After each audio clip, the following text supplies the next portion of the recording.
royal harem of Egypt, there was no longer only beauty, gold, and palace order. Among the adult women of the royal household, servants, officials, and guards, a conspiracy began to move against the center of the state itself. It was around 1155 before the Common Era. Ramses III, the pharaoh, who had already stopped the Sea Peoples and defended Egypt from an external threat, became a target inside his own palace. According to the judicial papyrus of Turin, the conspiracy came from the royal harem. One of its central figures was Tai, a woman connected to the pharaoh's household, who wanted to place a son Pentaweret on the throne instead of the appointed heir.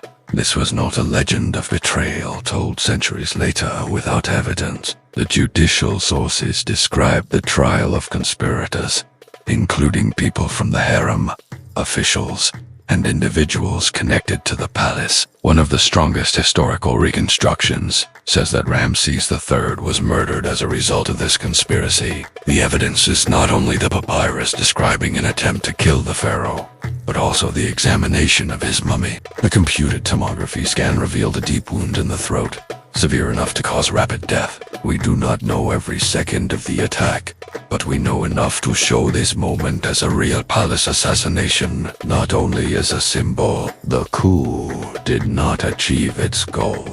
Pentaweret did not become pharaoh. The throne passed to Ramses IV. Many conspirators were sentenced to death. Some were forced or allowed to take their own lives, and the punishment of Tai herself has not been preserved with full certainty in the sources. The very fact that such a blow could come from inside the royal house shows that the fracture had begun earlier. To understand why this blow mattered so much, we need to go back a few years. Egypt still existed after the Great Wars, but it was burdened. Trade routes had weakened, old connections with the Levant and the Eastern Mediterranean no longer worked with the same strength. War had cost people grain, metal, timber, transport, and administration. The pharaoh was still the pharaoh, but maintaining the army, the temples, the workshops, the tombs, and the officials required ever greater effort. The clearest proof of this fracture appears at Deir el-Medina, the village of workers who served the royal tombs in western Thebes. In the 29th year of Ramses III, around 1157, before the Common Era, the workers stopped working because they were not receiving the food rations owed to them. These were the people preparing the eternity of the pharaohs in the Valley of the Kings. They built and decorated tombs for rulers whose bodies were meant to last beyond death, yet they had to demand bread for themselves.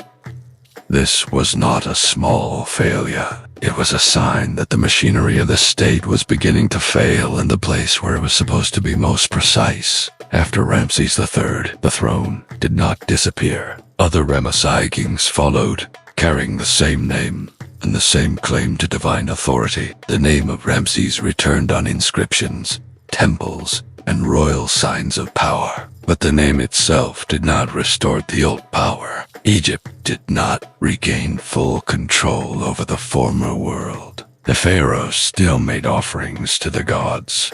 They still built, they still issued commands, but more weight shifted toward temples, storehouses, local offices, and regional centers. Gold did not disappear in this period. It changed its meaning.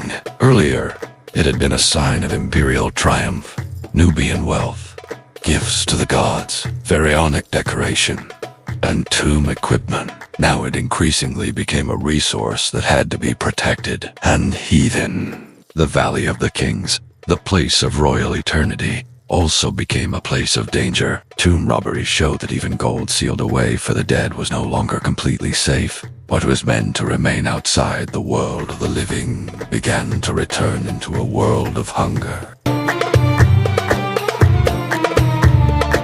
Under the later Ramessids, the crisis became especially visible in the south. Thebes, Karnak, and the Temple of Amun had enormous religious, economic, and political importance. The priests of Amun were no longer only men of ritual. They stood near the storehouses, the land, the records, the offerings, and the gold. In their hands, prayer, wealth, and real influence over people's lives came together. The pharaohs still held the title of supreme ruler, but in practice, southern Egypt increasingly depended on the power of the Theban priesthood. By the end of the 20th dynasty, under Ramses XI, Egypt had become a state with many centers of force. In the background appeared conflicts around Thebes, the Temple of Amun, royal officials, commanders, and men connected to Nubia. Figures such as Panesi, the viceroy of Nubia, and Hariho and Piank, connected with the priesthood of Amun and military authority, show that one structure no longer controlled everything as before. Power no longer fit inside one palace. It was divided between the throne, the temple, the army, the administration, and the southern roots. Around 1070, before the Common Era, the new kingdom came to an end. Egypt entered a period of division. In the north, at Tanis in the Nile Delta, Smens took power, and the 21st dynasty began. At that time, the rulers from Tanis ruled mainly Lower Egypt, while in Thebes the high priests of Amun maintained significant power. Both centers functioned in parallel, and according to the Metropolitan Museum, their relations were generally good. Nubia remained economically important because it supplied Egypt with gold, ivory, ebony, animal hides, and precious stones. During the New Kingdom, Egypt controlled parts of Nubia, but by the end of the 20th dynasty, control over the south was weakening. Sources from Thebes mention Piank and military actions in Nubia against the former viceroy of Kush, as Egypt was losing control over the south. Around 945, before the Common Era, the 22nd dynasty began.